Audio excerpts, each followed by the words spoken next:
falar hoje um pouco do preconceito e discriminação. Presente no trabalho aborda o preconceito e a discriminação, a importância da autoanálise em relação à desconstrução de ideias estruturais que trazem prejuízos para a sociedade e mantêm enraizados determinados tipos de preconceitos. Essa abordagem é relevante para demonstrar que, embora a sociedade tenha evoluído em relação a atos racistas, homofóbicos, xenofóbicos, sexistas, ainda há muito a se pensar em relação aos inúmeros tipos de formas preconceituosas presentes no nosso cotidiano. Com objetivos, buscaremos nesse trabalho mostrar a importância da psicanálise, principalmente no que diz respeito à análise pessoal, ao pensar e questionar-se para a construção de uma sociedade cada vez mais livre de conceitos sociais, que não devem ser mais aceitos, por não serem benéficos ao coletivo. Entendendo sobre o preconceito e a discriminação. Na primeira parte é abordado alguns tipos de preconceito e discriminação. Com eles estão presentes a cultura brasileira, sendo eles intolerância religiosa, racismo e sexismo. Na segunda parte é feita uma análise crítica do preconceito da parte da psicanálise. Também é descrito como a psicanálise e a análise pessoal é importante na diluição dessa estrutura que vem se formando durante séculos. Esse momento de trabalho também é problematizando o sexismo dentro da psicanálise, mostrando que tal saber ainda é dotado de conceitos pré-concebidos, no que diz respeito à homossexualidade e à figura feminina. O intuito de toda essa problemática é estimular a pensar a fim de trazer novas reflexões sobre os novos próprios conceitos em relação ao outro e a nós mesmos. Na terceira parte é apresentada uma breve história sobre uma grande psicanalista e de como suas contribuições foram ignoradas pela história da psicanálise e resumida a um único ponto que parece ser o único relevante para a sociedade. Tal tópico tem o intuito de problematizar o fato, trazendo ao leitor um pensamento crítico sobre o mesmo. Para atingir esses objetivos, a metodologia empregada foi de pesquisa bibliográfica, leitura de artigos, pesquisa de elites e pesquisa de campo.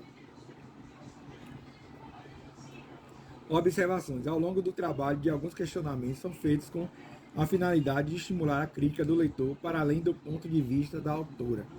Por meio de perguntas retóricas, o presente trabalho não tem o intuito de esgotar o assunto, pois, como é sábio pela psicanálise, não existe verdade absoluta.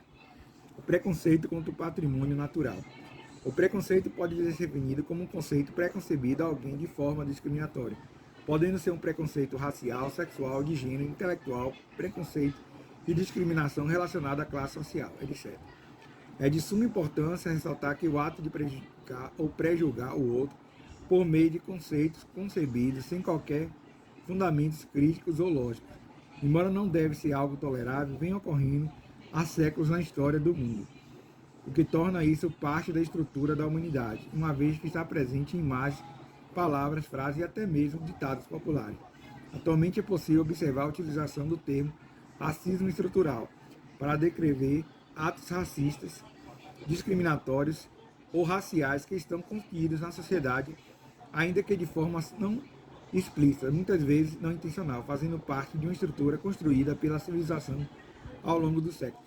Apesar do termo descrito anteriormente ser direcionado exclusivamente ao preconceito e discriminação de uma raça, é válido salientar que diversos tipos de preconceitos estão contidos na estrutura da sociedade. Sendo assim, pode-se dizer que o preconceito estrutural existe não apenas direcionado às raças, mas em todos os grupos que sofrem algum tipo de injúria decorrente de sua raça, crença, condição social e dentre outros. O título desse capítulo utiliza-se de sarcasmo para abordar um tema muito importante que é o preconceito e a discriminação contido na cultura do nosso país. E é possível ver diversos tipos de atos discriminatórios, incluindo frases, ditados populares, composições consideradas da MPB, música popular brasileira, dentre outros tipos de arte que carregam a si o peso do racismo, da homofobia e da intolerância religiosa. A intolerância religiosa e o racismo no Brasil. Ao falar de intolerância religiosa, inclui qualquer tipo de ato de violência ou discurso de ódio para qualquer doutrina religiosa. No entanto, no nosso país, a intolerância está voltada de forma amplificada para religiões de cunho africanos. Tal austeridade não é um fato recente, pois é reconhecido pela história como datado desde a época da escravatura, onde os negros trazidos do continente africano eram impedidos de cultuar seus deuses, conhecidos como orixás. A maior parte das famílias de possíveis de escravos eram adeptas à doutrina cristã católica, os mesmos eram obrigados a cultuar seus deuses através daquelas imagens já dispostos, sem que seus senhores tomassem conhecimento de seus cultos.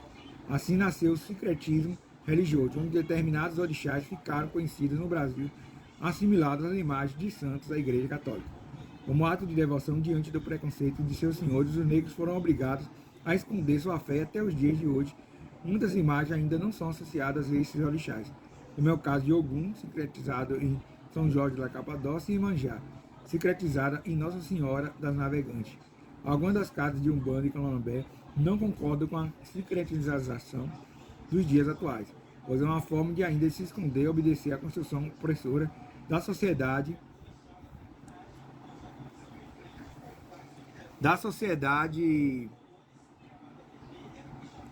dominante, né? Então, como está falando aqui, o preconceito e a discriminação tem a ver com a cultura. Foi construído historicamente, né, através da colonização portuguesa. E até hoje a gente tem muito ainda o racismo estrutural, que é muito presente, né? Quando você vê um preto pobre da favela, ele é muito discriminado, né? Um ser que não tem cultura, que não tem conhecimento, né? Então, ainda sofremos muito isso hoje, com a sociedade que é muito despreconceituosa, racista, machista, né? E hoje temos vários tipos de preconceito contra as mulheres, os negros, a intolerância religiosa, classe social. Então, hoje nós temos vários tipos de preconceito que ainda está presente no Brasil, principalmente o preconceito estrutural, né? O racismo estrutural, como eu disse. E é isso aí. Isso é o preconceito e a discriminação.